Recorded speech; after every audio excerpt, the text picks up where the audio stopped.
London 2012, a colossal undertaking, from the creation of this, the Olympic Park with its new venues and parkland, to the massive public engagement across the entire United Kingdom. This project has had hundreds of thousands of people working on it, and in the summer of 2012 will be watched by billions around the world.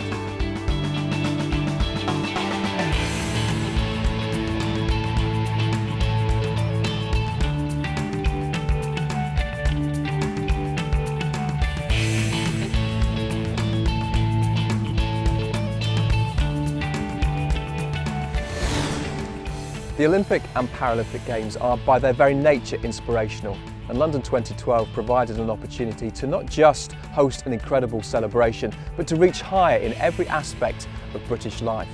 The essence of our successful bid was to use the Games to inspire lasting change. That vision has remained. We wanted to create new standards in everything that we did. New standards in sports participation, new standards in the way that the Paralympics engage with the community, new standards in sustainable building, design, environmentally friendly games, responsibly delivered.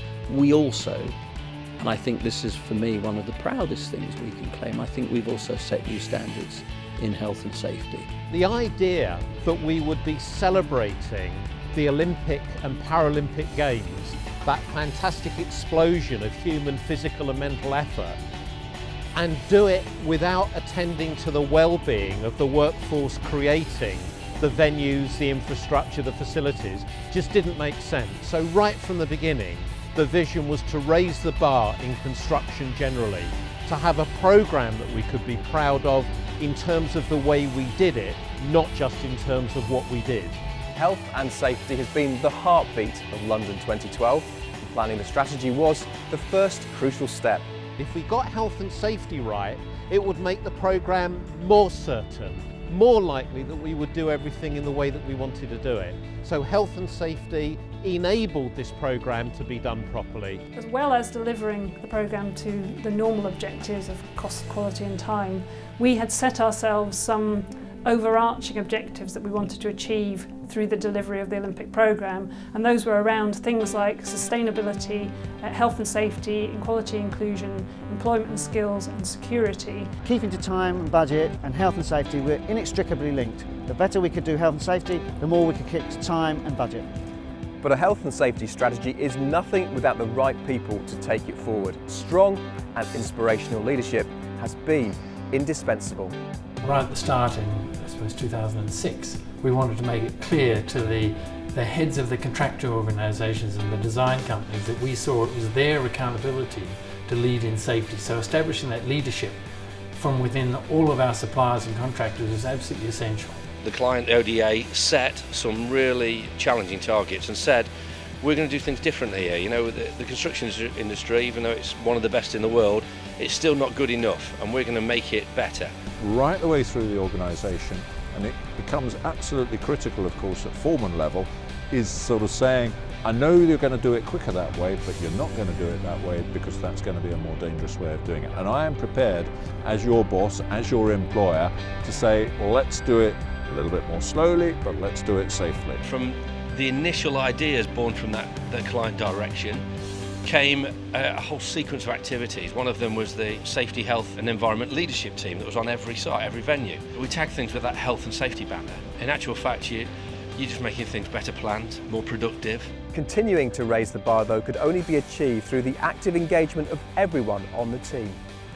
Daily activity briefings is just the start of worker engagement. Having everyone from supervisors, managers, down to every single operative across all of the projects really engaged, really involved, and the result is a fantastic sense of pride at the level of health and safety performance that's been achieved. When I worked on other sites, it'd always be sort of top tier management working down, and it'd be us and them, but we were encouraged to integrate together, and I think the issues then were driven home. By seeing that management were taking action as well, not only were we getting good near-miss data, we were also getting a good forum to communicate with the workforce.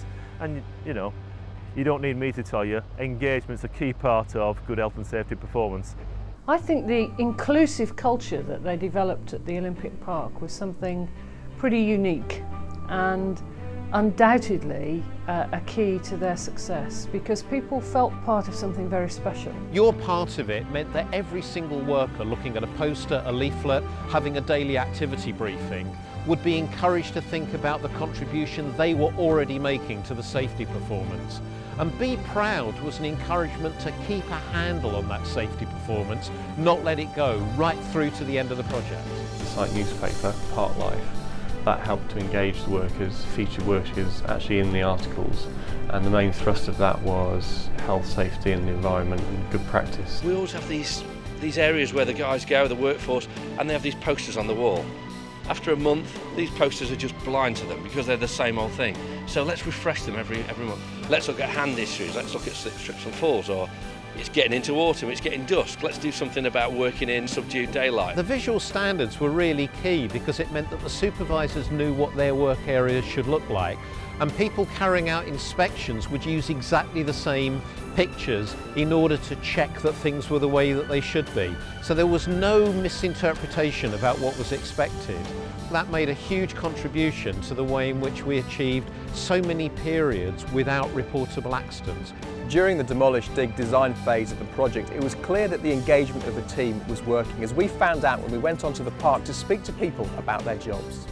As soon as London was announced, I knew I wanted to work on the job, and it has been very good. I think everybody here is proud to be working on the job. My little boy goes to school, he's only 5, and it's a buzz for him because my dad's working on the Olympics. Knowing that I'll be part of the 2012 Olympics, even if it's the beginning, at least when the Olympics are going, and I'll be like, yeah, I did that. We held a conference, we invited a number of people up from supervisors all the way through to apprentices, and the pride that came out on that day. I was proud of the work, I worked in a very good team, and I think we needed to all think on the same lines regarding health and safety, because you only need one maybe to fall out the line, and then maybe a lot of things can fall to pieces. Health and safety is the #1 priority, and that's not just about stopping accidents happening.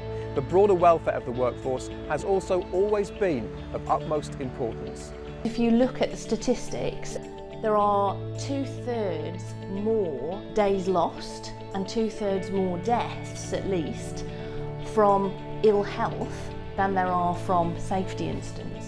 I think what Park Health has shown us, that these men and women really do care about their own health. They've really enjoyed the facilities that have been offered, and they felt healthier because of it. There were thousands of people coming through the medical centre on a monthly basis. If you had any problems, health issues, you could feel free to go up there at any time. And when we had programmes like Strongest Man competition, for instance, which was to encourage people to think about upper limb disorders, lots and lots of people got involved. It was fun. Some of the legacies of London 2012 are obvious. This stadium, the other venues, the parklands, the Olympic Village, and much, much more. But although you can't see it as you walk around the Olympic Park, the health and safety standards set on this project have really raised the bar, and they will be one of London 2012's great legacies. It's about being able to provide artists with a freedom to deliver that work, and by doing that, the health and safety have helped us. It's just been an incredible supportive experience. People who worked on that project are taking that attitude with them. They're saying things like, I don't want to go back to how it was before I came here.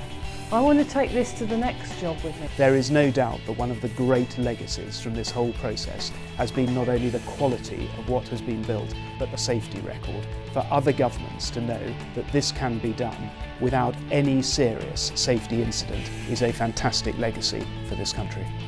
I think for other projects it's really crucial that you carry forward a lesson of integrating the messages around health and safety, diversity and inclusion and respect. The biggest legacy we could have is making sure anybody who goes away from here who's been involved is brave enough to stand up and say there's a different way to do things, and make sure that whatever they do in the future is as good as what we've done here.